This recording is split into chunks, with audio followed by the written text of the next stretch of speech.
connecting over on YouTube. Now, as usual, to all the people, my moderator Rich in the house. Good night, Joel. Ciao. As usual, to everyone in the Instagram live and everyone on the TikTok live. If you're interested in seeing what we spoke about, if you missed piece of the live and you want to go back, or if you missed another night's live and you like to go back, you go subscribe to my YouTube channel, Nathan Springer on YouTube, and almost all of the lives are there recorded. At least the news portions that we speak about, the stories that we speak about, those are recorded there. Hi, learn Chinese and Spanish over on YouTube. Great. So all the lives are running. It seems like we're out of some technical difficulties tonight. That's great. That's great. I feel good. Good night, Nathan and Best Creed. Sandy likes to 10K to get Nathan's secret mustache routine. That's very true. Over on Instagram also, I believe you could click a like button or something there. Click something, to get the live going out there. The more likes you click, the further it goes out. So click that like button, and maybe if enough likes come in, there'd be a secret there to get the exquisite mustache technique. All right. Let's get into the news stories.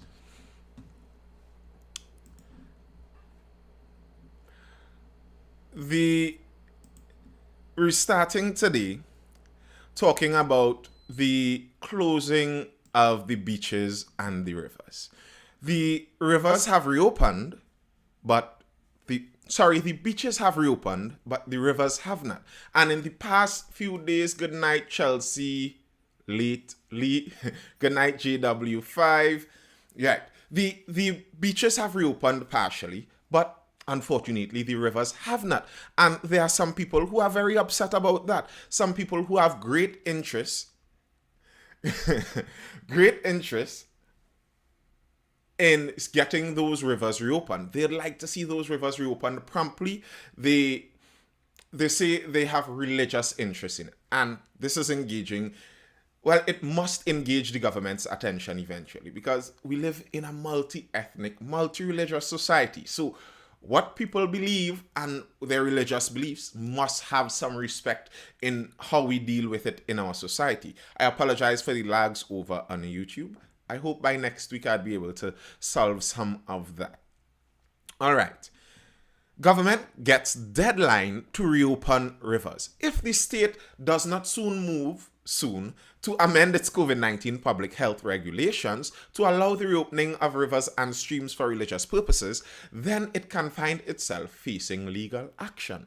A 30-day headline has been given, or a claim for constitutional relief would be filed at the High Court. Since March of 2021, beaches, rivers, and other natural watercourses were closed to prevent the spread of the virus. On December 20th, however, Prime Minister Dr. Keith Rowley announced the beaches would be partially open. We know that from 5 a.m. to noon. So great. But now, attorneys for two members of the public, social activist Ravi Balgobin Maraj and United National Congress candidate for Laventille East Morva, Karim Baird, a spiritual Shouter Baptist bishop, are questioning the logic behind the opening of beaches and not rivers. Their attorneys, led by Anand Ramlogan, issued a pre-action protocol letter to the Solicitor General's Department on Wednesday evening. Listen, the amount of our cases in Trinidad and Tobago seem like they regularly end up in court. Trinidad and Tobago, many people who rush out there to so regularly say that we're just at the brink of ending up in a dictatorship. I think it's a bit dishonest, because if you're really being honest and you're looking at how Trinidad deals with our democracy, I honestly don't think you could realistically say that our democracy is so dictatorial. The amount of cases that nearly any decision our government makes ends up in the court system. And this seems like it may end up there. Both the spiritual Shouter Baptists and the Hindu community both say that they have religious ceremonies that they need the rivers open in order to do. And if they do not have the rivers open, they cannot do these ceremonies. And if you can open the beaches, then you should be able to open the rivers too. Let's see how their argument goes on that. It was also on Wednesday that the SDMS wrote to Prime Minister Dr. Keith Rowley asking for the reopening of rivers for religious purposes. In the latest letter, attorney Vishal Siusaran said while Rowley explained the partial reopening of beaches, no indication was given why rivers, streams, ponds, springs, or similar bodies of water were not reopened or when they would be. He described this as discriminatory and unconstitutional since the Constitution allowed all citizens to practice their religious activities without fear. This highlights how multicultural society is divided as well. So this is where we are at right now in the country. That several religious organizations are saying now that some of these health measures that the government is putting into place go against their religious freedoms. And how do we decide such a thing? When we boast ourselves as a melting pot country, how exactly do we decide such a thing? If you see, in multiculturalism, oftentimes, in order to have a proper multicultural society, what needs to happen, or at least what needs to look like it is happening, is you need to have some kind of cultural relativism, meaning that you generally leave or give equal standing to all cultures inside of the society. You don't say that this one culture has supremacy over another. Then you could end up with some troubles in your nice, beautiful melting pot of a society. So you need to have equilibrium among the cultures. But when you're saying that's what you need to have it balanced now. If the case is now that a religious practice that one of these cultures, one of these religions may have, goes against part of your health mandate, what do we do then? It's about time we hear from our religious bodies. They were silent. Heard a little gossip, churches and religious bodies will be made safe zones. I highly doubt that. I don't think that the government wants to make the churches or religious bodies safe zones. I don't share the view that some have that make it seem like the government wants to do a lot of this out of just some kind of sadistic bullying vibe. I don't think so. I think a lot of these decisions, the government thinks that they are being forced into making, and they don't have much of a choice in it. And they already put some of their support on the ropes. Religious bodies will always have first preference, even though secularism has happened. They already put some of their support on the ropes with trying to push through this public sector safe zone decision, and that hasn't even reached to fruition yet, and they're already seeing some of the difficulties with that. So I don't think it would be in the government's best interest to try and tamper with religious freedom and say that somehow religious bodies need to make their places of worship a safe zone. That just, I just don't think that would happen, really. Some religious practices, especially in the Hindu, Baptist, and Orisha faiths, were required to be carried out at bodies of water other than beaches. But because of the current health regulations, these individuals were being prevented from properly practicing their religious beliefs.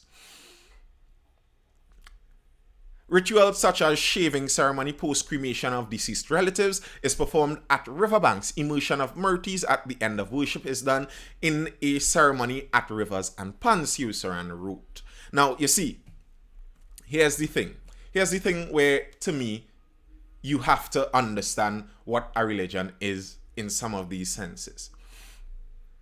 If we are to give people the benefit of the doubt that what they say they believe, they actually believe. If I believe something, this is my religious belief, and I believe that if I do not do this thing, then the eternity, me into infinity through time, is going to suffer because of this. For you to then tell me that I cannot do it really isn't going to add up. If you tell me, even though you tell me that I cannot do it because of some temporal sickness, it doesn't add up. So we would end up in a place where we reach to the point of, do we allow the religious freedoms to have supremacy, or do we allow what what legislation comes down from our government, our state body, our secular body, to have supremacy over that. And you end up in a lot of difficulties there. You see, if it was a homogeneous culture, for example, I'm pretty sure in India, I'm pretty sure most of their rivers where they'd have their religious ceremonies, most of their rivers would be open. I believe so in India because they have more homogeneity in the need for that. But in the case here, where we have multiple cultures, everyone doesn't require it. For example, our prime minister, he isn't someone of that like faith, so he doesn't see the religious need for it. I'm sure if he was someone of that like faith, he may have seen a greater need for it and may have focused more on it. And these are just some intrinsic problems we have when you have a society with all these cultures in it. Which culture do you put above the other? The government is not thinking about the people who cannot vaccinate because of health difficulties. So what about religious bodies don't allow the use of modern medicine, so supremacy for religion? They're not concerned about many issues, and that's very distasteful. Yes, they are allowing medical exemptions. Yes, they are allowing medical exemptions in most places. At least our government is, as far as I can see. Now, the thing is, there's a follow-up to this even, where it's not just about the rivers, and you could see the difficulties in the multicultural system with the rivers. It's not just about that. You're seeing that in further instances also, because it's not, as I was saying, it's not just the rivers. The Mahasabha is also running into some problems with the government in the cremations too. The Mahasabha has been requesting the ability to cremate their deceased loved ones in the open air pyres for quite some time now, and the government has been consistently resisting that request. And personally, I am seeing some plausible arguments, and I don't understand fully why. But again, in this case, the problems in a multicultural society. I believe in some countries like Canada and in some states in the United States, they willingly ban open air pyre cremations, and they may see such a thing as barbaric and backward. And who does such a ridiculous thing? Because that's very distant from their general cultural makeup. But if you're, for example, in India, they've been doing mass cremations in the open air. You may think, gasp, what are they doing? But that's just part of their culture. All right. Mahasabha writes funeral homes for cremation cost clarification. With open-air cremations remaining banned by government, an issue which is being legally challenged, the Sanatan Dharma Mahasabha has written to funeral homes asking for disclosure on the cost of indoor cremation services. In a letter addressed to the Association of Funeral Professionals of TT, specifically to Keith Belgrove of Belgrove's Funeral Home and David Simpson of Simpson's Memorial, acting SDMS Secretary General V.J. Maharaj said the organization was requesting information which could help it better understand the present financial requirements of indoor cremations.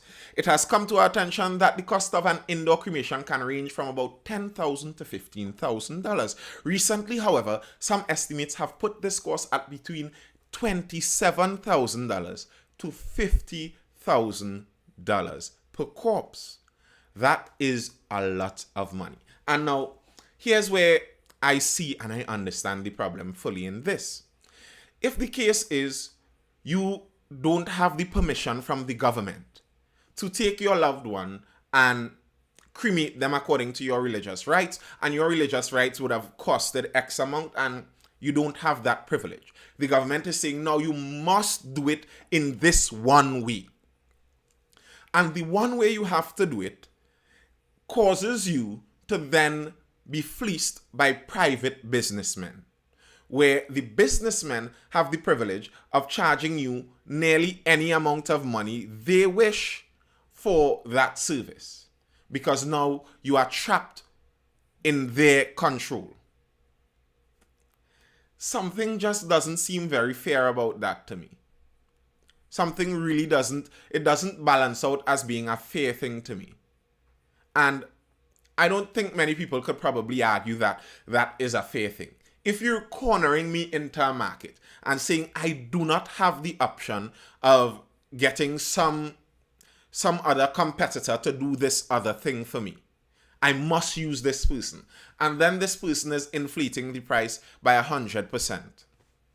I don't understand how that could possibly be seen as fair. I'm seeing over on YouTube, someone is saying there's a lot of sticking. I'm not sure how I can rectify that right now. I don't think there's anything I can do to rectify that right now, but I hope that it eventually smoothens out, and hopefully over the weekend I could get into some technical stuff and sort out that. Hopefully you're hearing me smoother than you're seeing me, and that works efficiently. But yes, Maharaj asked for an indication of the following costs in the funeral agencies represented by the association to the SDMS. Could clarify the varying figures. The cost of incinerating one corpse, the daily cost of keeping a corpse, the average length of time a corpse is kept before an available date is found, the calculation of the cost of incinerating a body based on weight, and any other cost related to the incineration. You see, nearly all of these different things are controlled exclusively by those funeral homes. And if those funeral homes have the exclusive control over every aspect of the cost, and it's opaque. You don't know how much that actually costs them. They could say anything, and they could tell you, well, we can't release the body yet. The body can't be released for the next week, and you have to pay them. While they tell you they can't release the body yet, you have to pay them for holding the body. That's a bit of a stretch. That's really difficult, and I could understand the argument there. It's said the Hindu community has been carrying the burden of the government's ban on open pyre cremations for COVID-19 fatalities. The Mahasabha said while the funeral homes were under no obligation to provide the information, it felt confident the association would see the need to offer humanitarian assistance to those who have difficulty burying their dead. Head of the interreligious organization, Pundit Mukram Lloyd Serju, said an open pyre cremation normally costs $6,000 to $7,500, between $6,000 and $7,500. That is based on the selection of the box and what other paraphernalia you want to add to it. That has tripled because you have to have in-house cremations. Once you have COVID-19, you have to wait until you get a date for in-house cremations, and a cost factor is attached to the days that you have to wait. They don't do it for free. What we want to know is, why is it costing so much? Because the CMO had said the bodies should not be interfered with because they're coming in a sealed packet. It should remain in a sealed packet. He said the reason for the pileup of bodies is the death certificates are showing that people have died from COVID-19. I saw in the chat someone was asking how much the NIS gives. The maximum amount of a funeral grant is $7,000. A burial order is issued to a funeral agency to facilitate a pauper's burial. Newsday was told by one person that it cost them $20,000 to cremate their relative in-house at a funeral home in Trin City. The person did not die from COVID-19. You see, even beside the COVID-19, there would be an additional pileup because of the COVID-19 stuff. Now, this opens several... Life is already hard and expensive. Now I need to take a loan to die. Wow. This opens several quandaries to me. One of the main areas I find this opens, a big question this opens right here, is the question of marking COVID deaths. Remember, if you're in the Hindu community and someone is marked as dying from COVID, now you cannot cremate them in an open pyre burial. So when the numbers of COVID deaths are inflated to the Hindu community, that literally means you would be paying a lot more money. And even if you're not in the Hindu community and your loved one is said to have died now of COVID-19, very likely that is going to tie up their body in the process a lot longer. So now automatically, just because one test said your loved one died of COVID-19, and remember, our chief medical officer has already said that they determine COVID deaths by anyone who died with and anyone who died from COVID-19. So you'd have people there who may have just had a faint, because another addition to that Another addition to the factual matter in this is also remembering the CDC, the Centers for Disease Control over in the United States. They have announced recently they're trying to move away from some of the PCR tests because what they noticed is that, or at least what they admitted, is that the PCR test can give positive results continually up to 12 weeks later. That's 3 months. So you could have the instance, your family member had COVID-19 3 months ago, they die 3 months now, and because they still show up positive on a PCR test, they're listed as a COVID-19 death, and now the funeral expense for that person, which the funeral expense would have already been great, you'd have already been saddened by their passing, it would have already been a very trying time, but now on top of all of this, yes, that is correct. Someone asking in incredulity, 3 months. This is from the CDC in the United States. They said studies have shown that the PCR test can up to 12 weeks later still display positive test results. So they're finding in some instances now, they're worrying that it is too sensitive because remember, you need a PCR you need a PCR negative test to return to work. So you could have people they're still showing up positive. Blessings, good night to you, Sea Sky Nature. So you could have people showing up positive 3 months later and they cannot be cleared for work. Other countries have started moving away from that particular PCR test. Right. So that's part of the problem. You could have an inflation of the numbers, and now that one little difference on your loved one's death certificate that says they're listed as a COVID death now means that you have to pay $27,000 in their funeral expenses. That's a massive amount more of money. Now, I don't understand even what is the full grounds for this, because I've since I first read about this about 5 months ago, I've been consistently trying to find some news, some kind of article, some kind of research that says somehow that if you cremate someone, the COVID virus can spread from this. But there has been no scientific study proving that. No study has shown that if you cremate someone, the fumes from their cremation is going to spread the virus. It just confuses me. Why are people still not taking out life insurance, final expenses, or something? Insurance for some people is just a step too far. And for some people, you'd have to explain it for them. They don't even have the time to slow down in their life to have someone even explain how insurance could actually work out to being beneficial to them. So I understand why not everyone has it. If the government is so interested in our well-being, why not aid the less fortunate in these events? Very good question. But even still, great to see you here, Sea Sky Nature. Even if the government does assist this, then here's the next problem. If the government comes in and assists this funeral expense that is now $30,000, what that means is now us taxpayers, we tax-paying people, would now be paying money at an inflated cost to funeral homes for something that maybe isn't even necessary. Why is it that way in the first place? Why can't we allow the Hindu community to cremate their loved ones in their open pyre cremations? I don't see the reason. I have yet to see a study saying otherwise. In fact, the whole difficulty that we're seeing in Trinidad and Tobago with dealing with the deceased members of our community who died by COVID-19, that whole difficulty is seeming kind of strange to me. I, again, was looking for some studies on this, and I don't think I saw anywhere where there was a proven instance where someone caught COVID from a deceased person, because COVID-19 is a respiratory virus. Generally speaking, for you to spread it to someone, generally speaking, you kind of have to breathe it onto them. And you know, the whole thing with people dying generally means they don't breathe. You know, dead people, usually, as far as I know, as far as I could tell, dead people don't really do much breathing. Tonight, we're going back down the authority rabbit hole, profiteering and government influencing it.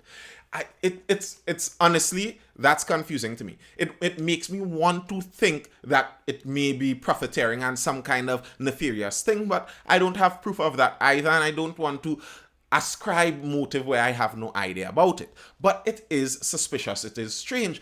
I looked all around and I believe I found one instance somewhere in Thailand. They came back not too long ago. One person they suspected there may be a possibility they might have gotten COVID from a deceased person. And that person was a forensic pathologist. Someone who was literally cutting inside and digging up and that sounds a bit crass, and researching inside of a deceased COVID-19 patient. So I really don't understand this. India cremated their dead COVID bodies.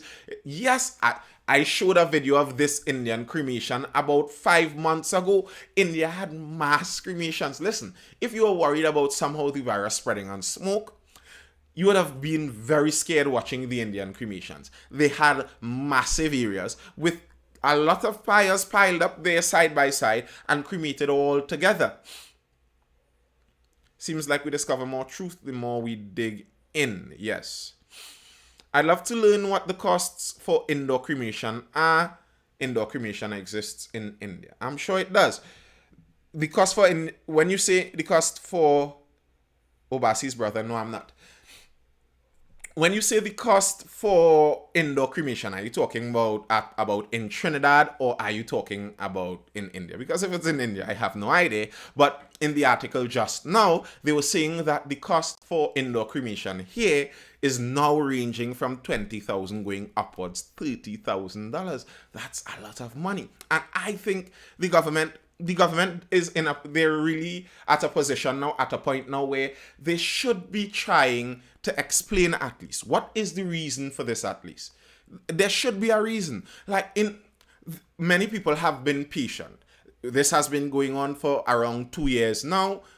By now, okay, at the beginning it was an emergency. Everything was being done at an emergency level. We couldn't find out everything.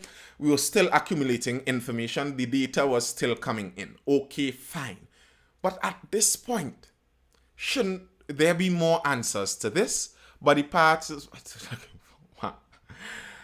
not what the funeral homes are charging, costs, not prices. That's exactly the question you're asking there for the cost, not the price, is the question that the Sanatan Dharma Mahasabha wrote to the Funeral Association asking about also. They would like to know where exactly are the costs accrued in this indoor cremation.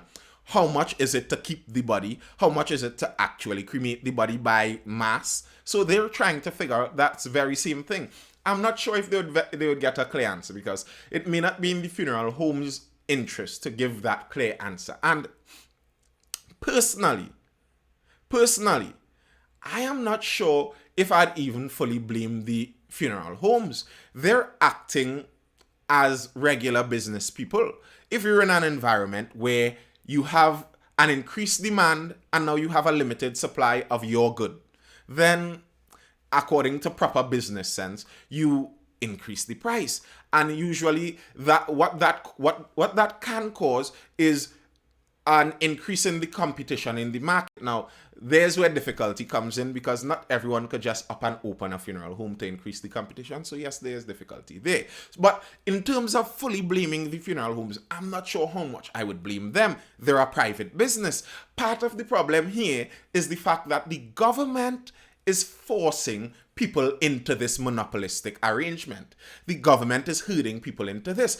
If it wasn't for the government forcing people into this kind of arrangement, those prices wouldn't have mattered the same. There was always indoor cremation in Trinidad and Tobago, and everyone wasn't always very concerned and very worried about the cost and price of indoor cremation because they weren't forced to do it. I wonder if the Mahasabha could consider entering the market. That's a very good point. That is a very good point. Maybe they can. Would there be increased taxes for funeral homes? Very good question.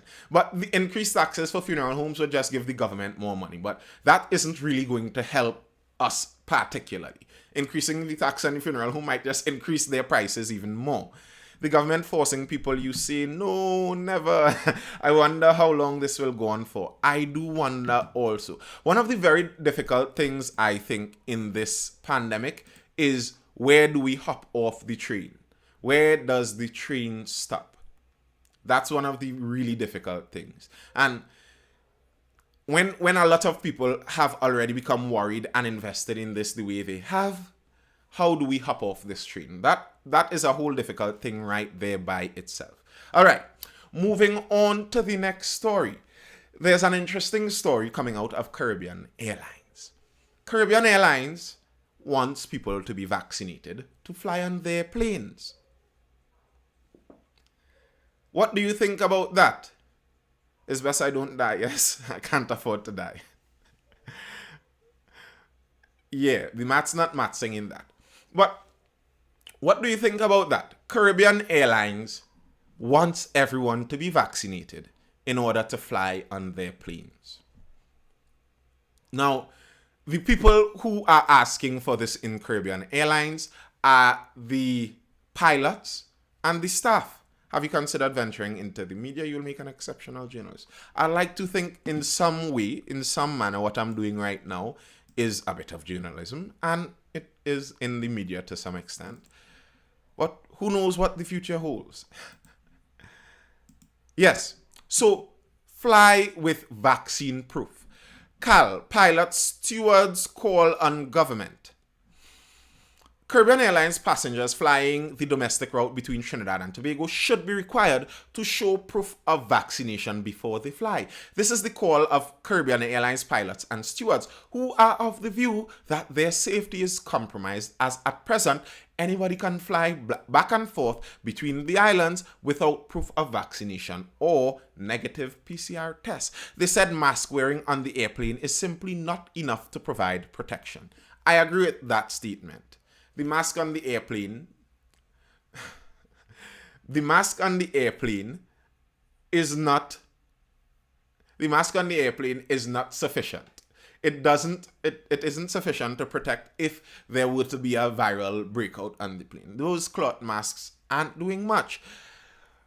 So I agree with that. Let's see. The Caribbean Airlines crew is requesting that Prime Minister Dr. Keith Rowley, who travels to Tobago frequently, take the lead on this and ensure there is vaccination requirement for the domestic air bridge.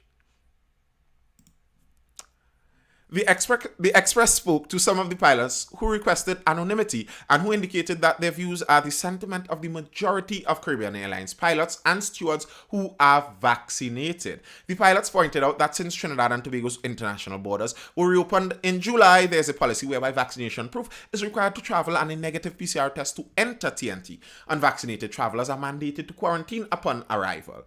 The pilots said the policy simply needs to be applied to the domestic route in respect of presenting proof of vaccination. I understand the sentiment, but here's the thing, and we'd see it. I may have to view your live on Instagram, YouTube sticking real bad. Yeah, I'm seeing that. I'm actually seeing how much it is sticking there. Apologies to the YouTube viewers. I understand it's sticking bad. Hopefully the audio isn't sticking as I'm seeing. Right. The thing with this Caribbean Airlines employees, when you read what they are actually saying, the actual words of what they are saying, it nearly seems to me like they aren't as worried about their actual safety, and their safety and their health. It seems like they are angry at the fact that they had to go through this measure while some people are getting the benefit without having to go through the same measure. They're saying more. It seems a lot more to me. We'd read it and you could tell me your own view, but it seems a bit to me like they are more of the view that it's unfair more than it's unhealthy. Here's what they're saying. A total of 98% of Caribbean Airlines pilots and 100% of stewards were fully vaccinated. I understand that. If you're a pilot or a steward, the industry that you're working in, that vaccine requirement would have hit you really, really early on. You would have had that vaccine requirement run up on you really quickly. So the vast majority of them have already been vaccinated. Now, if we are just to use probabilities, we're just using probabilities here. One of my moderators is a stats guy, so he would make sure that we're on point. If we're just using probability here, judging by the general population, we could say that for sure there would be some amount of stewards, some amount of pilots within this Caribbean Airlines employ that got vaccinated who weren't exactly enthusiastic about getting it in the first place. And they only got it in order to continue working and to be able to enter different jurisdictions, because, as I said, that kind of industry is really going to need that requirement quickly. That mandate is going to run up on you very quickly. So a lot of them are vaccinated. That's the starting point there. Strong beliefs weakly held. I like that. The pilots pointed out that ATR aircraft, which service the domestic air bridge, do not have an air filtration system like a Boeing. The 737 has a HEPA filtration system. The ATR has zero. It's a big tin can with air circulated everywhere. Hence, we should be even more careful than, say, a taxi. The effects are, if some person coughs or sneezes, the whole plane breathes it in. He said, the high-efficiency particulate arrestants filters, that's HEPA filters, are high-end filtration systems that filter out most of the bacteria and viruses in most of those large planes. But the inter-island planes don't have it, and they're worried. They noted that there's a high COVID infection rate in both Trinidad and Tobago, and drew attention to hundreds of Tobagonians attending a Zest Live on New Year's Day. During the height of it, it's always been serious, but you see the situation in Tobago, and persons are freely moving between the islands and spreading it, said the pilot. They said it was unfair for them to do the responsible thing and get vaccinated to work and to protect their families, and then share an aircraft with unvaccinated passengers who can transmit the virus. The pilots noted that both unvaccinated and unvaccinated persons can spread COVID, but there's a level of protection through vaccination. Now, those two things to me don't go exactly solidly together. It doesn't, so why not lobby for retrofitting of filtration systems instead? Because I am not sure if they can get that done. Those two things, though, don't seem really to go together to me.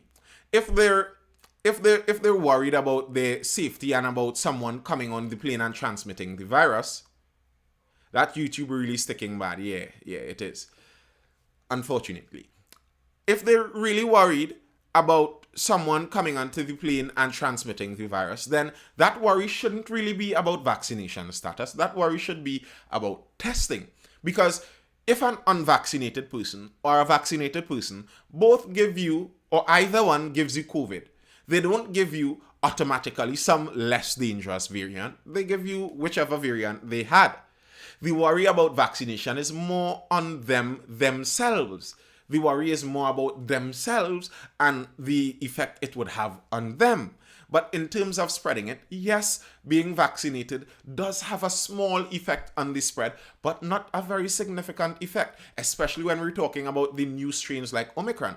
The Omicron strain seems to have nearly no stopping or slowing down, even with people recently boosted. You're seeing people boosted and getting the virus even the next week. So, could prison officers do the same and insist prisoners be vaxxed for their safety? I don't think they would be able to do that. That'll be a bit difficult. All of us have to show proof of vaccination to have a meal, to have a drink, to watch a movie, but yet still persons can get on board an aircraft with no filters and no additional protection for a flight without proof of vaccination. How does that make sense? The pilot said. We simply would like passengers flying the domestic route to show proof of vaccination. This will also help in the national effort of getting our population vaccinated, the pilot added. Now, in and of itself, the media and politicians push the idea that the vax stops transmission, which led to this. I agree. In and of itself, though, I think employees have the right to say what working conditions they would like to work under. I believe that. Honestly, even in a vacuum, we're talking about no other circumstances. I kind of don't even have a problem if somebody says they don't want to work around someone, even if it's something as trivial as their race. I mightn't even be worried too much about that, because ideally, in a free market, what's going to happen is you just go and get the same service from someone else. But here's how this runs into problems in an island like ours and in a system like ours. There aren't many alternatives. So if the pilots demand that only vaccinated passengers are allowed on the airline, And then what if the Seabridge people say the same thing? I know it is not contagious. I understand that. I was just putting an example as to what even I would be okay with. Even if if a group of employees don't want to serve some people for whatever reason, I understand it. And I'm even technically okay with it in certain situations. But as I was saying, if that happens in our situation where that is the only option people have, that's the only option people have, what you would actually be doing there is cutting unvaccinated people off from moving around within their own country. And I think if you're looking to do that, you have to have a really, really, really good reason to do that. You can't just take away people's freedom of movement within their country. And okay, yes, it is an airline and you're providing a service, but you're the only one providing that service, and that's the way our system is created. So if you take away that service from them, that is what you're doing. You're trapping unvaccinated in Tobago or trapping unvaccinated in Trinidad.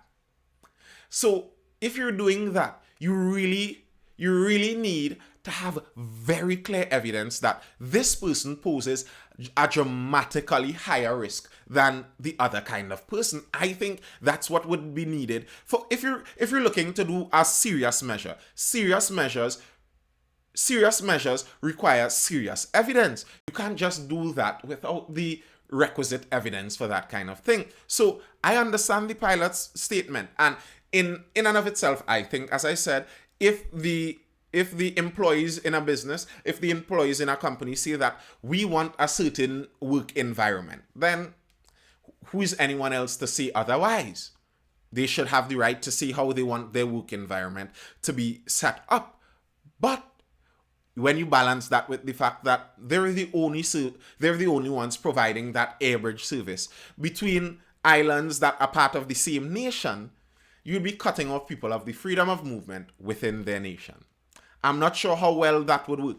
And then adding that to the fact that right now Tobago is under the leadership of the PDP party, who don't seem very enthusiastic about vaccine requirements. And in fact, their political leader is notorious for his statements against such. Trying to do that with the Tobago airbridge would create a lot of bacchanal, I think. I don't think that's something that would be very easy to be carried out. Wow. YouTube is really just doing whatever it wants. When one works, the others just don't. It's just a either or kind of system. Question: how will this affect Tobago revenue, hotels, small businesses, by extension, the economy? That's exactly the matter. If you're saying that you want to do this, I understand from the pilots and the stewards' perspective. But from the company's perspective, would that kill their revenue? How many people would now be flying on that airbridge in and of itself? Then would that kill the revenue to Trinidad? Would that kill the revenue to Tobago? Because remember, especially during the down period, a lot of the Tobagonian revenue for their tourism industry came from Trinidadian tourism. Would that cause a decrease of that same tourism? Maybe it might. And that would be very difficult. Greetings, Bang 9801.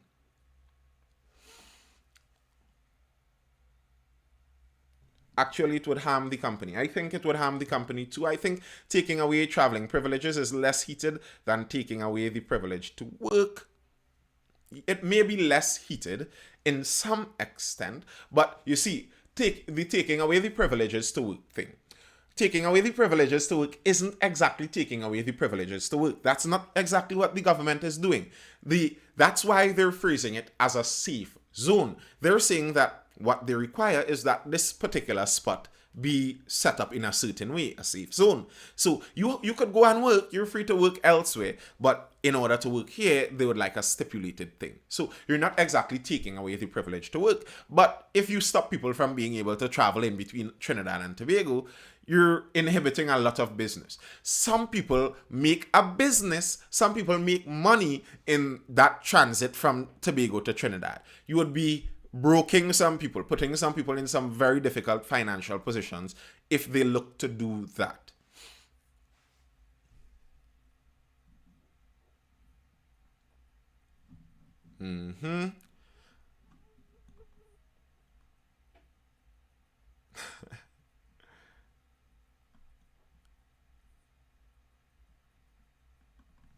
All right.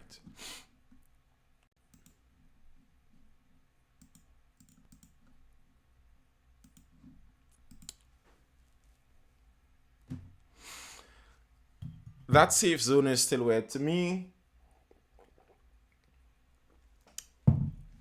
So police can't arrest non-vax. They really don't make money on that route. Yes, now a toilet might become a safe zone. Don't know whether I'm using 1-ply or 2-ply toilet paper. The safe zone policy, I think, is a way to make it look like you're doing something. That's one. It's a way to make sure it looks like you're doing something crucial. And on the business community side, it's a way to say that you're following as much rules as you can to allow your business to open. I don't think many of the people in the safe zones even believe that the safe zones are ultimately that safe. It's just as much as can be done, as much as that can be said that can be done to protect. That's what I think a lot of the safe zone is. Not that they actually believe for sure that these safe zones are going to protect. All right. Another bit of interest, another developing story that I've been following for some while. Safe zones don't work, it shows in the numbers. Do you think the safe zones make sense? Make sense is it's a weird qualifier to say make sense. Make sense to whom? Make sense to whom? I could say that I believe the safe zone might be making sense to the government because they're allowing it. They now could say that they have a policy that they're trying to enact that would help something. So it makes sense in that sense to the government. It makes sense to the business community. But if you're talking about in terms of the spread, I am not sure how much sense a safe zone makes in terms of decreasing the spread. It may make sense in increasing the vaccination rate because for sure, when it was announced that bars, restaurants, gyms, cinemas can open as safe zones, for sure, some people went and got vaccinated for that very specific reason. So I'm sure it's making sense in terms of increasing the vaccination numbers. But in terms of decreasing the rate of spread or decreasing the seriousness of illness in the island, I'm not sure a safe zone, and I'm not sure how much effect a safe zone has in that. Because since the safe zones have been enacted in Trinidad, I believe, if I am right, I could be fact checked on this, but I was reading somewhere that in the John Hopkins numbers, Trinidad for like the last 3 weeks was reading as, if not the highest, very near the top in terms of deaths per million. For whatever reason, our death rate numbers were insane, and those death rates would have been at times after safe zone policies would have been enacted. So if we are to judge from the result and the death rate from the safe zones compared to other places, you could wonder how much effect the safe zone really had, at least how much of a positive effect. Making the hospital a safe zone makes sense. Double Palm and all guest houses have a lot of traffic and enclosed activities. Most vaccinated people didn't do it for health reasons, they just want to travel online. That's true, but I don't know for most, but many.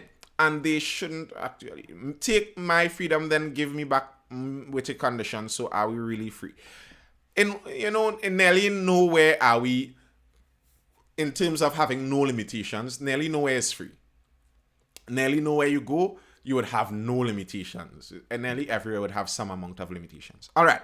So I was talking previously about Republic Bank and what is going on between Republic Bank and their workers. Currently, the Republic Bank, the union representing the Republic Bank workers, had Republic Bank they still have Republic Bank in the industrial court. And this union previously was complaining about the fact that the bank was planning to let go of the workers midway in January before the court case could even come about. The court case was planned for somewhere around 10th of February or something like that. And the union was kicking up a real fuss about that.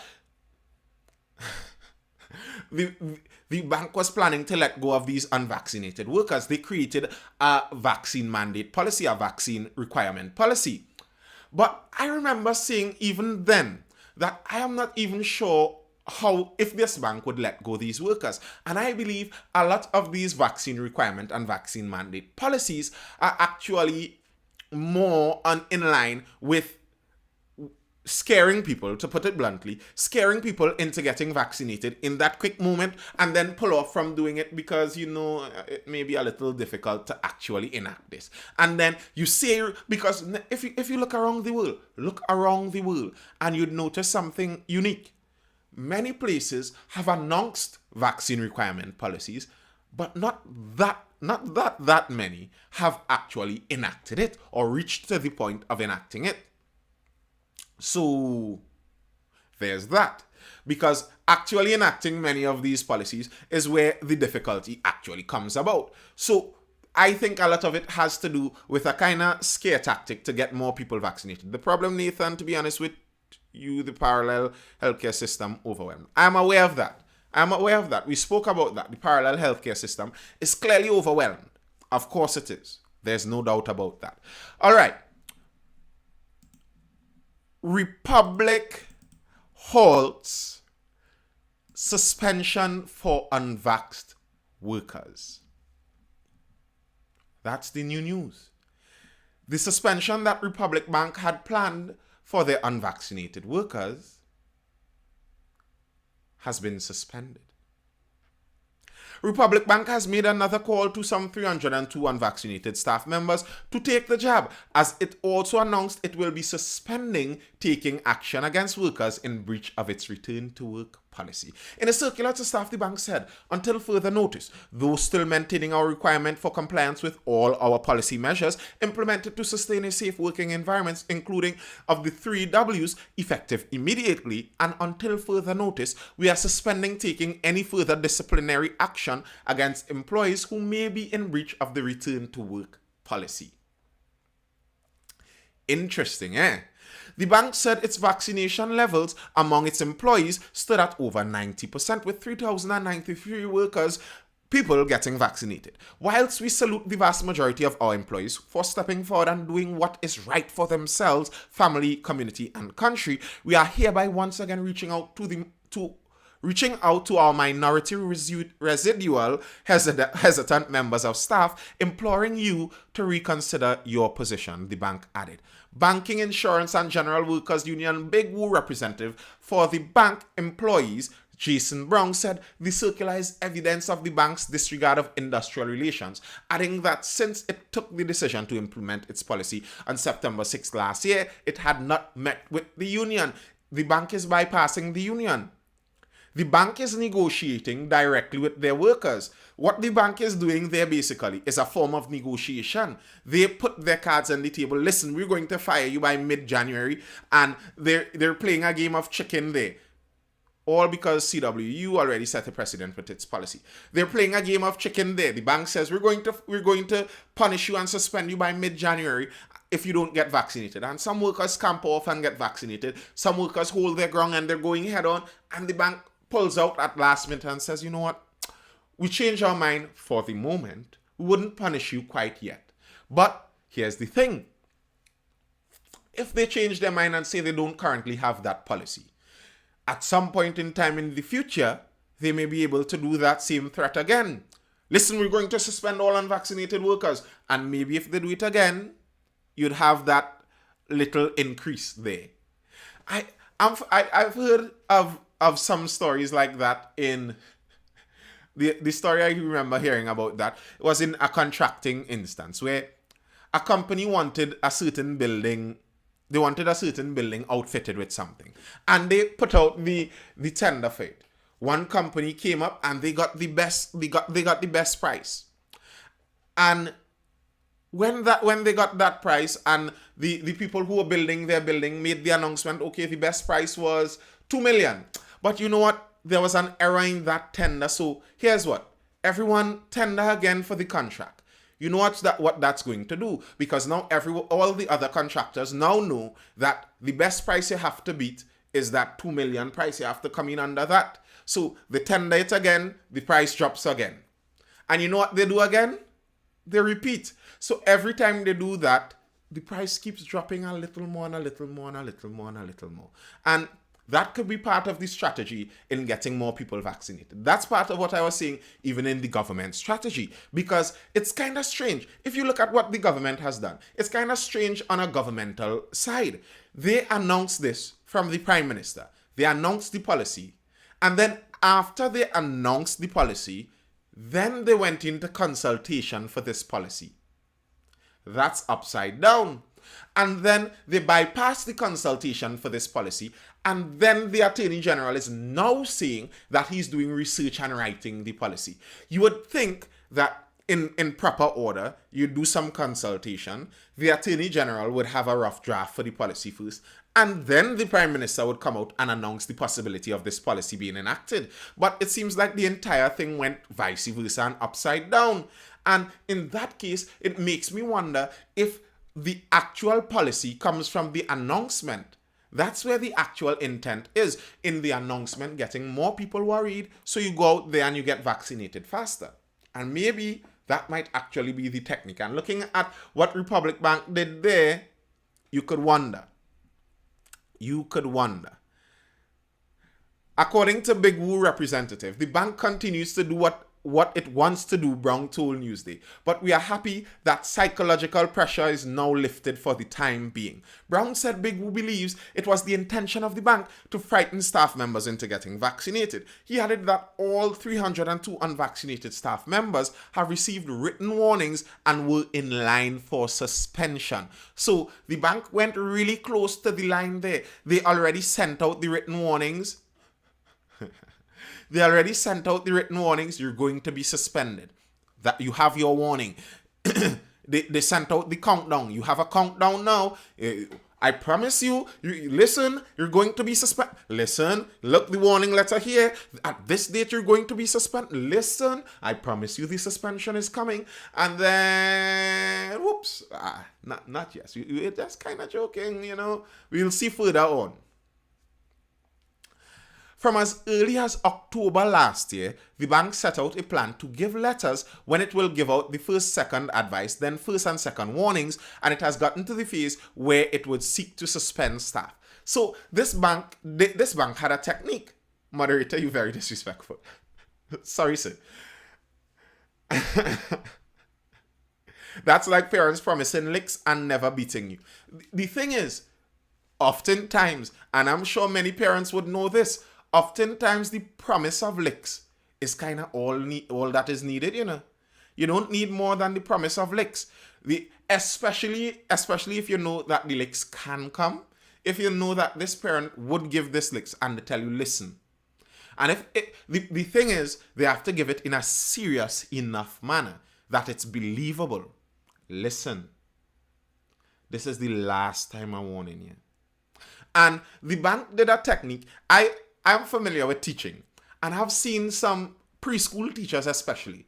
One of the techniques that many teachers have for the younger people, good night, happy new year, if public contract workers stay home and their contracts are up while home, will they get severance pay or benefits? I'm not sure. It's according to the terms of the contract and who breached the contract and how that contract would be dealt with. Grab the belt and everything and they hang it back up. Yeah, that's some children. But I've seen some teachers, and especially those teachers with younger children, one of their famous techniques is the countdown. All of a sudden, things get really serious. Listen, stop. 5 seconds. 5, 4, 3, 2, 1. Listen.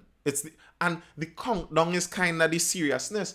And if you look at what the bank did, according to the union, the bank did something very similar. From as early as October last year, the bank set out a plan to give letters. When it will give out letters first with first advice, here's the countdown. This is the countdown the bank used. They give out letters for first advice, second advice, then first warning and second warnings, and it has gotten to the place where it would seek to suspend the staff. Listen, the countdown from 5. They did the 5, 4, 3, 2, 1 countdown. When you get to no achievements, kids, that call your bluff. Yeah. The bank did the full countdown. They counted down from 5. You get advice, more advice, first warning, second warning, suspension, and the licks is supposed to come and the bank says, you know what, no, we wouldn't do the licks. We wouldn't do that licks today. You're lucky. You get away. You get away. But you still have to do the right thing that they're saying. So they continue encouraging them to be vaccinated. It may not be trying to save, it may now, this is according to the union saying this, it may now be trying to save face and look benevolent. But really, it has realized that the bank's lack of industrial relations acumen is now showing. From September 6th, 2021, the bank mandated that all staff be vaccinated. If they were not, they were required to provide management with negative PCR tests, etc., etc., etc. We heard about some of that. Now, I don't agree with the union's version of this and how they see it. I don't agree with that. They say that the bank's lack of industrial relations acumen is now showing. I don't agree. I don't think that the bank did all of this by mistake. I don't think that they're doing all of this vai and they aren't aware of how they are trying to work this. I think the bank is pretty confident in what they're doing. The bank isn't unknown to the bank the repercussions of this. And I believe also that the bank bypassed the union on purpose. The union is complaining that the bank never spoke to us. They never spoke to us about consultations in this matter. What is going on? I think the bank was aware and they set out to do that on purpose. They bypassed the union because by bypassing the union, they were able to get through with that 5, 4, 3, 2, 1 countdown measure. And a lot of their workers would have gotten vaccinated in that measure. If you tried to do, I think that's what they were trying to create in some sense. But the bank, the bank may not ever create a full safe zone because then you'd not be able to get the money from the unvaccinated people. That would be a bit more difficult. But I think if they engage with the unions and attempted to do that same countdown measure, remember the unions would have been doing the negotiation on behalf of the workers. If you sent those 5, 4, 3, 2, 1 letters to the union, that would be irrelevant. For that to work, you have to do it to the general working population. That's why the bank didn't bother talking to the unions. The moderator's walking with an ice tray because we're sharing block. Get him likes up. Do you think the unions are a waste of time? In many instances, I do believe that. In many instances, I feel like the unions are kind of past their usefulness sometimes. But what a union can do is nearly unrivaled. That's just the fact of the matter. What unions are capable of doing is nearly unrivaled. But the thing is, what unions are capable of doing in modern times actually don't require a union anymore. Sometimes we still think with the lens of 1960. A lot of the time, some of the things that we have in place, the way how unions function, was because a lot of the workers wouldn't necessarily be able to communicate all that they want to communicate to each other as easily.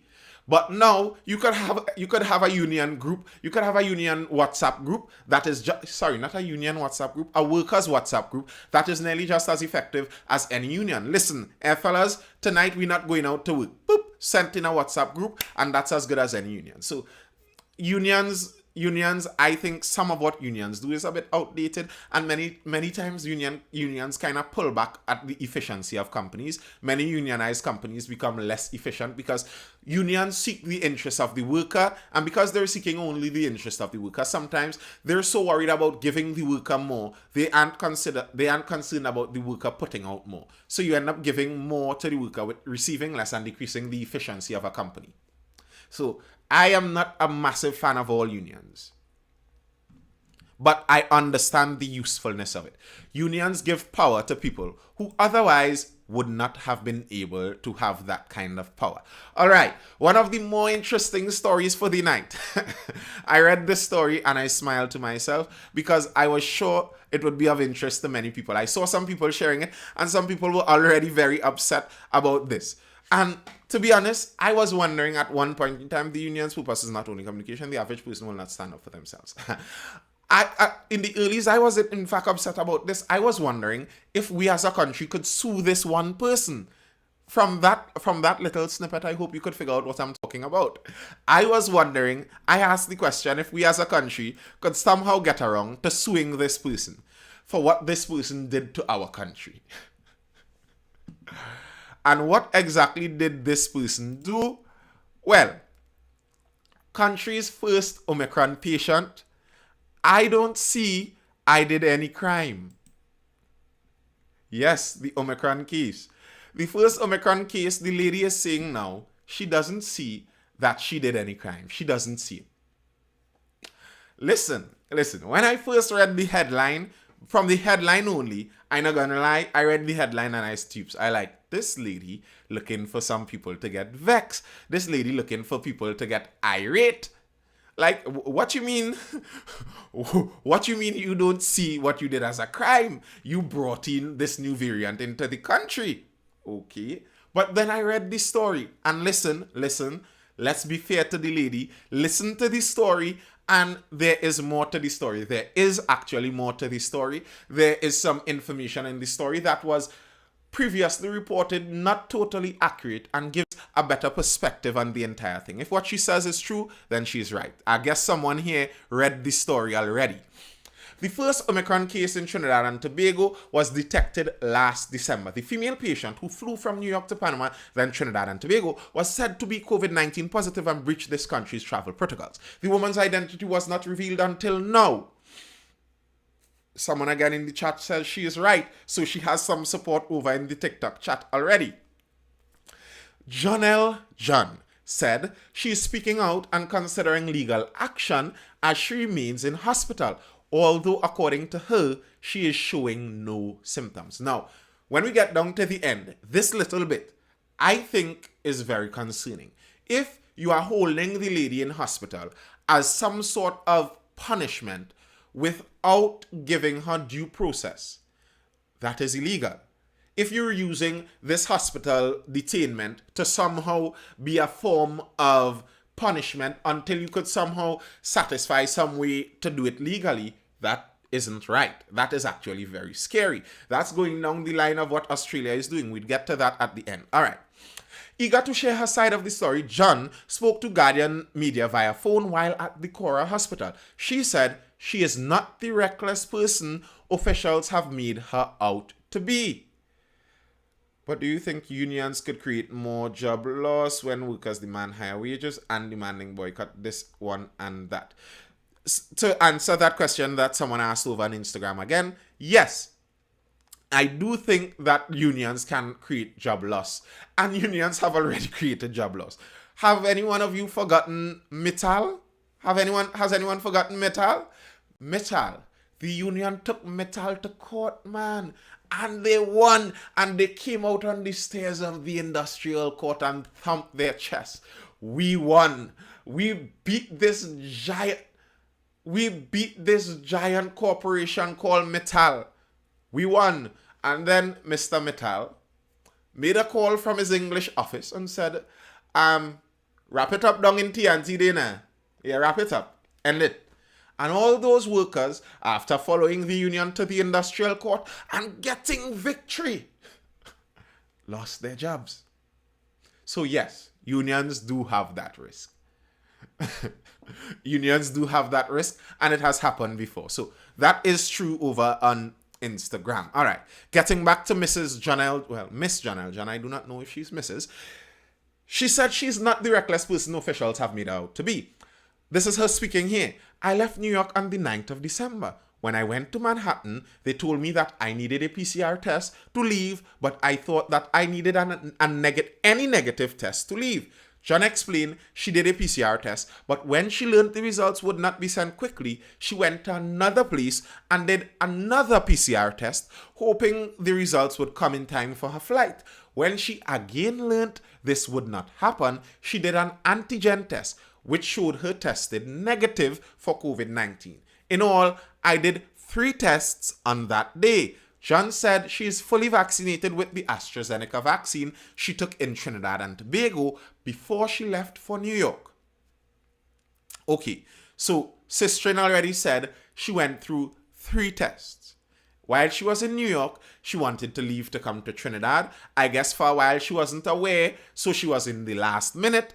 she had to get those PCR tests done. She did one test when she found out it would take too long. She did a second test. She found out that one still isn't going to come quick in time. So she decided to do an antigen test. She got those results. Those results said negative. Now, where this already shows some incorrect reporting from what was previously said, and I myself, repeating from the newspaper, said this before also, but according to her, the antigen test she got, what the paper reported was the antigen test was gotten in Panama after she already knew she got that positive PCR test. What she is saying here, she got that antigen test on the same day as those PCR tests while still in New York, and she didn't know she was positive on those PCR tests. Chanel need a jet.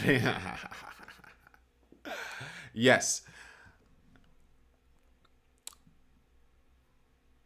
Okay, where did I reach? John said yes. She added Thursday the 10th of December, the day of her flight. She started to organize to get to the airport and did not get the results of the 2 PCR tests that she had taken. And she said that she was not going to sit down and wait. She went to the airport to get information as to what to do. Now, everything she says here actually still makes sense to me.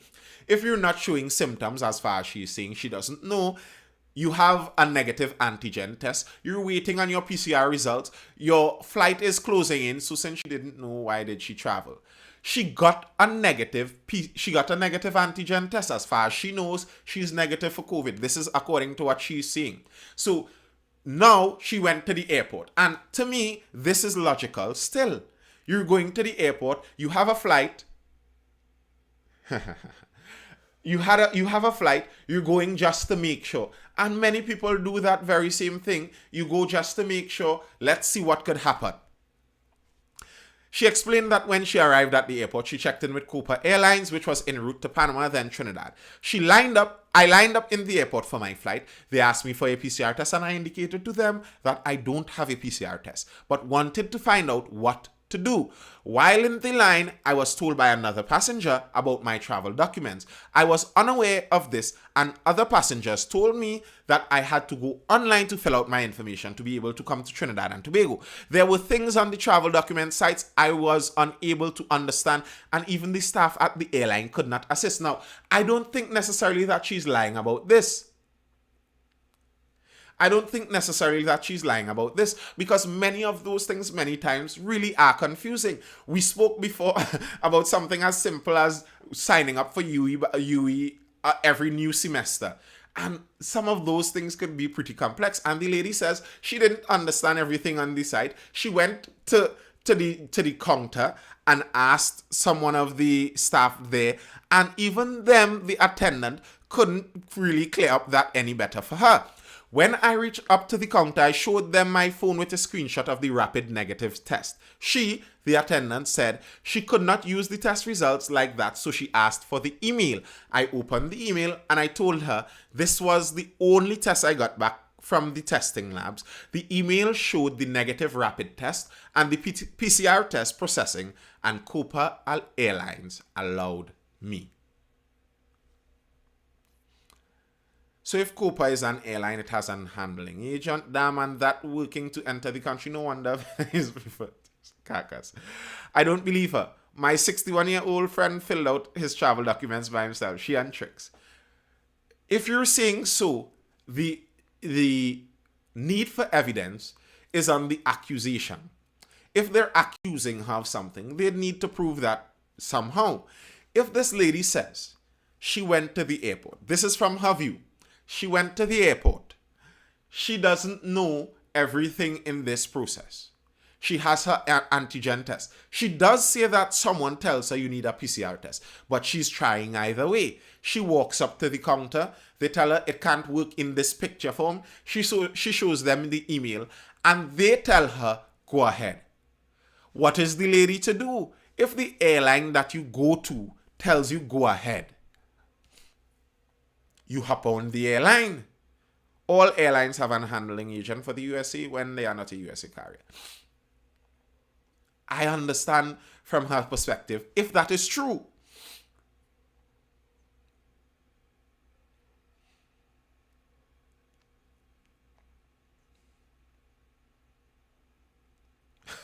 Honestly, I should get a show like Ian. Maybe, who knows? Sue the airline. And to me, if what this lady is saying here is true, the blame for this does not fall on the lady. The blame for this falls on the airline. The blame for this falls on the airline because the airline had the responsibility of making sure all the checks were done. They were the ones who would have known precisely who they could allow on their plane. Exactly. Can you prove that she knew that? And I believe the lady because she has email evidence. If she says she has the emails of her PCR tests and the emails of her antigen tests, emails have dates and times. If she's lying about that, it can be proven. That's a silly thing to lie about. You don't lie about emails in that way. It can be proven. The fault is not hers, but the government and the Ministry of Tourism Communications team. Maybe so. Maybe so. She explained.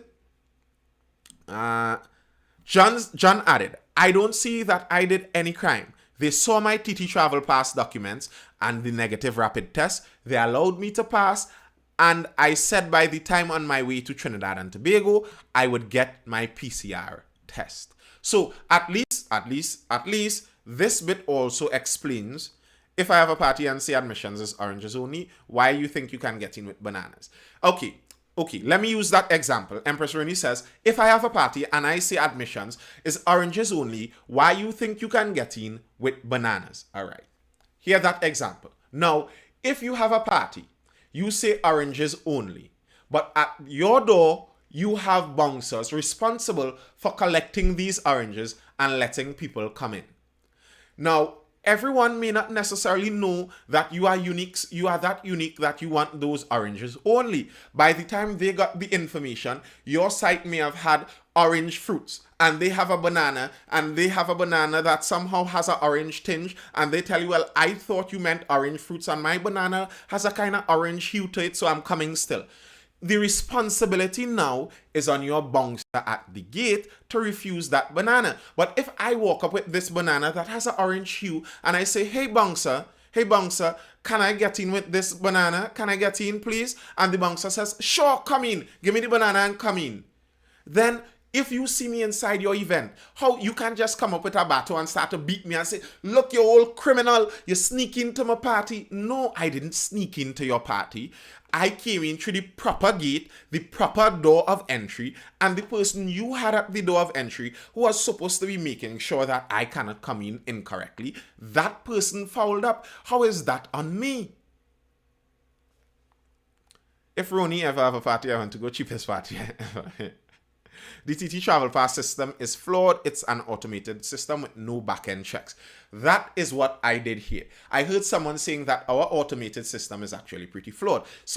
A friend of mine was telling me they traveled to, was it St. Lucia or some one of those other islands, and they have someone actually behind that. And when he submitted his documents, there was an error in his documentation, and the person was able to communicate with him and tell him, listen, that's the error, you need to sort that out. And he was able to sort it out. So in that term, if he made an error in his documentation and you allowed him into the business, then how would you call it, to then call it fraud or something after that fact? Seems kind of harsh to me. That seems pretty harsh. Worse yet, she got to board the Trini leg of the flight with same said test. John claimed when she arrived in Panama, officials did not ask for tests or documents, only the boarding pass. When I arrived in Trinidad at 1 a.m. on the 10th of December, they put all the passengers in a line called Health and asking for PCR test. By the time I reached up to the official, I told him that I don't have a PCR test and I used a negative rapid test.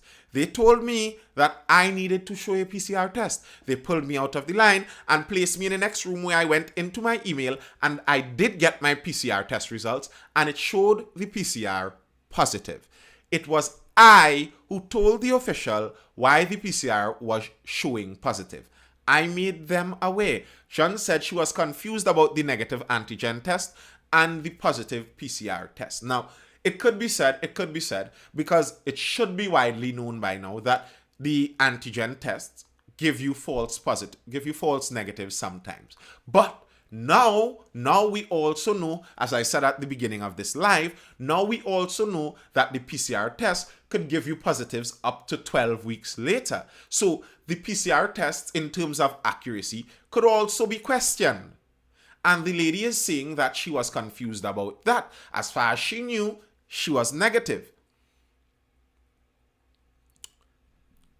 These moderators with the stale jokes.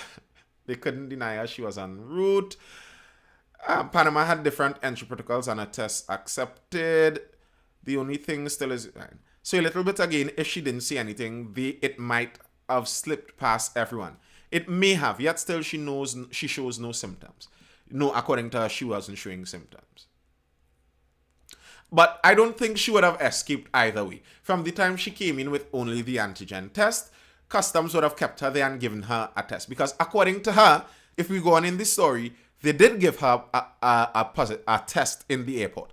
At the airport, they asked me to do a PCR test, which I had no problem doing. The staff was good to me. However, they told me that the test I did in Trinidad showed I was positive and I would be taken to a local facility. Now, here's where things even get more complex. Still, that said evening, I also got my result via email for the third test I did in New York, and that test showed not detected.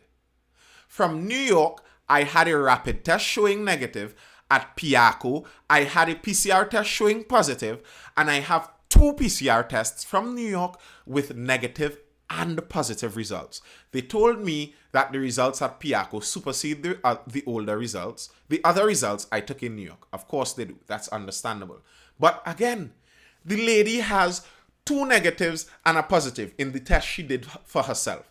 And one of the negatives she actually got from another PCR test. That seems genuinely confusing to me. Yes, Elon Musk was saying the same thing. On the same day, he tested both negative and positive. So when did she find out it was Omicron? You're asking the right questions, Mr. J. Chris. You're asking the right questions. And this is where it gets, to me, this is where it gets kind of scary. John said she was taken via ambulance from the airport to the Arima Hospital and then transferred to Quora Hospital, but she was not told she had the Omicron variant of COVID. John said a few days later, her friends who knew she was expected back in the country began to tell her what was being said on the news about a traveler coming into the country with the variant. It was then she realized, where was I? It was then she realized the passenger was sounding a lot like her. I walked out of isolation at the hospital with tears in my eyes, asking the nurses if it was me detected with Omicron. I asked them that from the news, it sounds as if the person was me. A nurse who carried me back in the room told me that I have the Omicron variant. I asked why this reached out to the news, and I was not even aware that I was infected with the variant. And I cried, she said.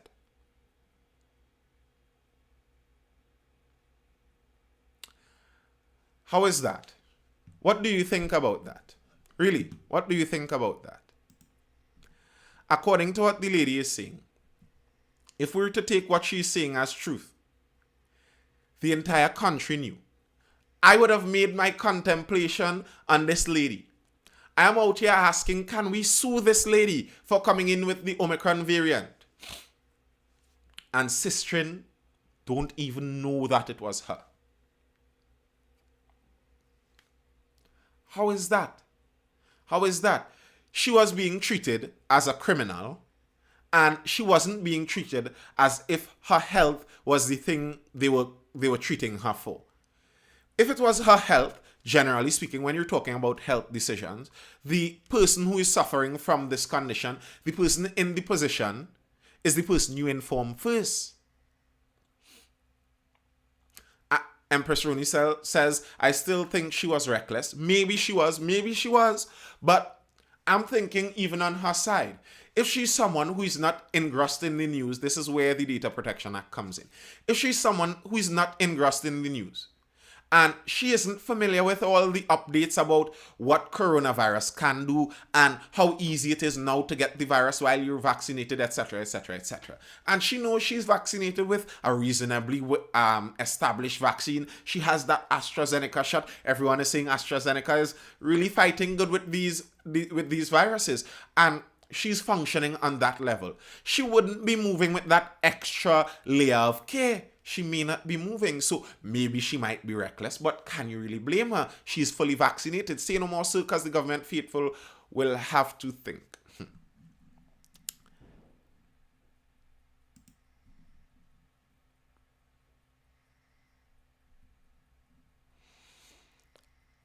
Jean said she has been in isolation for 21 days. Ministry of Health guidelines dictate that a patient must present 2 negative tests to be discharged. I am still in the hospital as we speak. There's absolutely nothing wrong with me, and I am not getting any answers. And all I am being told is that we are awaiting test results. I am not wrong here. I am willing to fight this in court. I was fearful to come out and speak due to fear of victimization. But it is 21 days. I am here with no symptoms and I have followed all the guidelines and the staff has been great. Police have launched an investigation into the matter and Guardian Media was told inquiries are ongoing.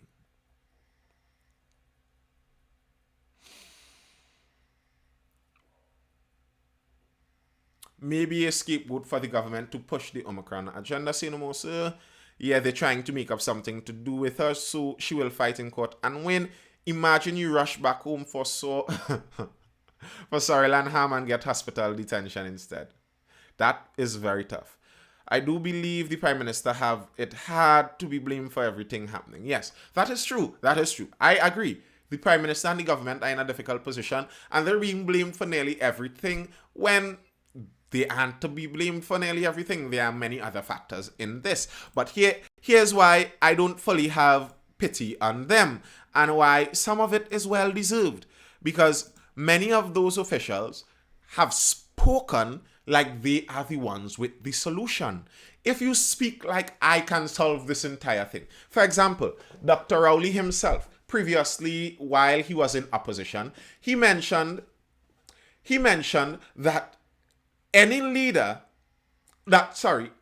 crime is out of hand, that shows that the leader, I'm forgetting the exact quote, basically that if you see crime out of hand, it's exactly at the fault of the leader. It shows failed leadership. Dr. Rowley said something like this, but now when he's in leadership, crime is still out of hand. So yes, I am aware that Dr. Rowley himself cannot stop crime. I am aware of that, but he was the one who made it seem like politicians are the one who can solve the crime issues.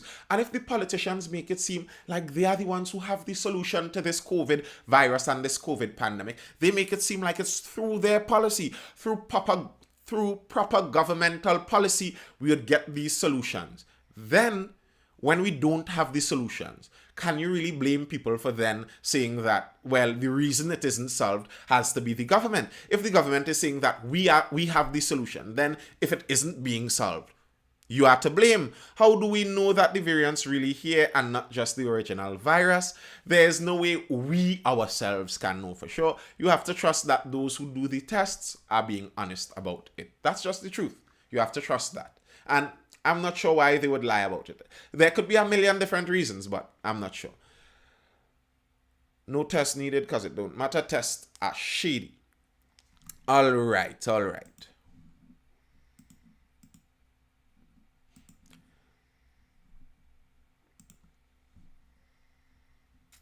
Okay, we've been streaming for quite a long time there.